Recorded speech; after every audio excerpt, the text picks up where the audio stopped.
করতে হবে, আপনি যদি সেজদা করেন কীরকম করতে হবে? রুকু করি, এই যে তসবিটা একটা এর ভিতরে ফাঁকা নাই, আছে ভাই?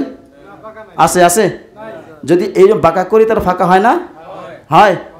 আমরা মানুষ 24 ঘন্টার প্রায় 18 ঘন্টা দাঁড়াই থাকি না? সকালবেলা উঠে এক্সারসাইজ করি, ব্যায়াম করি, দৌড়াদৌড়ি করি না? কিসের জন্য করি? শরীরটা ভালো রাখার জন্য, ঠিক না? কত রকমের ব্যায়াম করে। আমার মাঝে মাঝে আমার একজন স্যার আছে, আমাকে ব্যায়াম করায়, আলহামদুলিল্লাহ ভালো, এটা করা ভালো না স্বাস্থ্যের জন্য?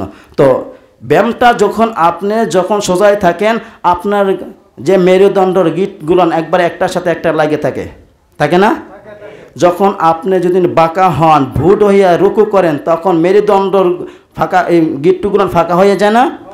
এর ভিতরে যা কিছু ঢোকার আল্লাহ তাআলা ওই সেজদা রুকুর মাধ্যমে ঢুকাই দেয়, তাই না?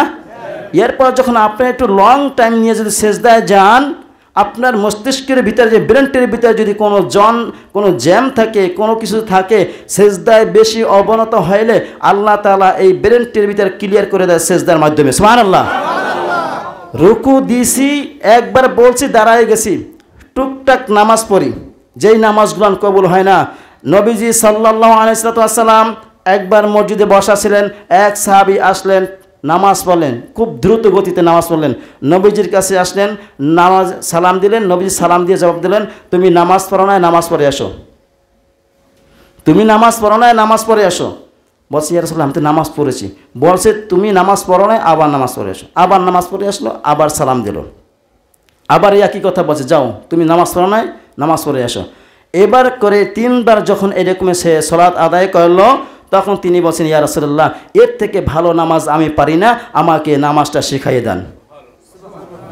তাহলে হুযায়ফা ইবনুল ইয়ামান রাদিয়াল্লাহু তাআলা আনহু তিনিও এরকমের একবার বসেছিলেন, একজন নামাজ পড়লে, তখন তিনি জিজ্ঞাসা করলে যে, আল্লাহর বান্দা, তুমি এই যাবৎ এই রকমের নামাজ কত বছর পড়তেছো? তিনি বলতেছে, আমি আল্লাহর কসম, এই রকমের সালাত আমি 40 বছর ধরে পড়তেছি। হুযায়ফা ইবনুল ইয়ামান রাদিয়াল্লাহু তাআলা আনহু বলেন, আল্লাহর কসম, নবী যেই নামাজ শিখাইছেন সেই নামাজ তোমার হয় নাই। ঠিক না? তাহলে আমরা নামাজ পড়ি, দাবি করি জান্নাতে যাব, কিন্তু জান্নাতে যাওয়ার জন্য কোনো কাজ করতে পারি না, তাই না? কথা বলে না? তাহলে নামাজটা পড়তে হবে বুঝে শুনে, ঠিক না? কথা বলে না? ঈমান আনার পরে সর্বপ্রথম কি? সালাত। সর্বপ্রথম কি? সালাত। এই সালাতটা সুন্দর করে আদায় করতে হবে, ঠিক না?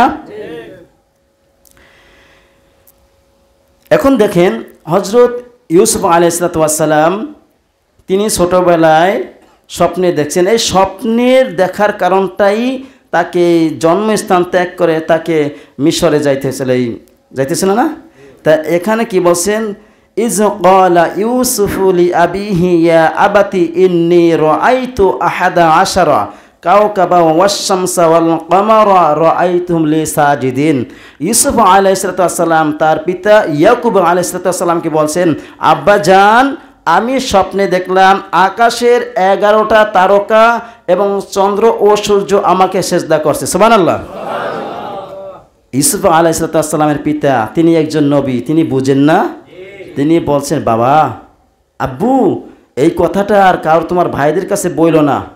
তোমার ভাইরা শুনলে তোমার প্রতি শত্রুতা পোষণ করবে, শয়তান ওয়াসওয়াসা দিয়ে তোমার সাথে শত্রুতা পোষণ করাই দেবে। এই ব্যাপারটা জানার পরে ইউসুফ আলাইহিস সালামকে হত্যা করার জন্য কূপে ফালাইছিলেন না?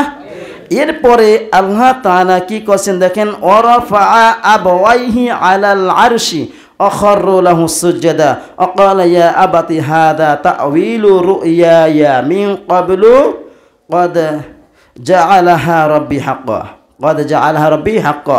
ইউসুফ আলাইহিস সালাম যখন বাদশাহ হয়েছিলেন, তখন তার পিতামাতা যখন তার কাছে গেলেন, তিনি বলছেন কি, ওয়ারাফা আবাওয়াইহি আলাল আরশি অখরু লাহু সুজদা।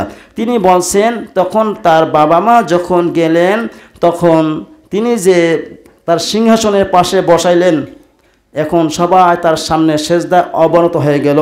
তখন কি বলছেন, ওয়াকালা ইয়া আবাতি হাদা তা'ওয়িলু রু'ইয়া মিন ক্বাবলু ক্বাদ জাআলা রাব্বি হাক্কা। আব্বা জান, ছোটবেলায় আপনাকে বলেছিলাম আমি স্বপ্নে দেখছি আকাশের 11টা তারকা চন্দ্র সূর্য আমাকে সেজদা করতেছে।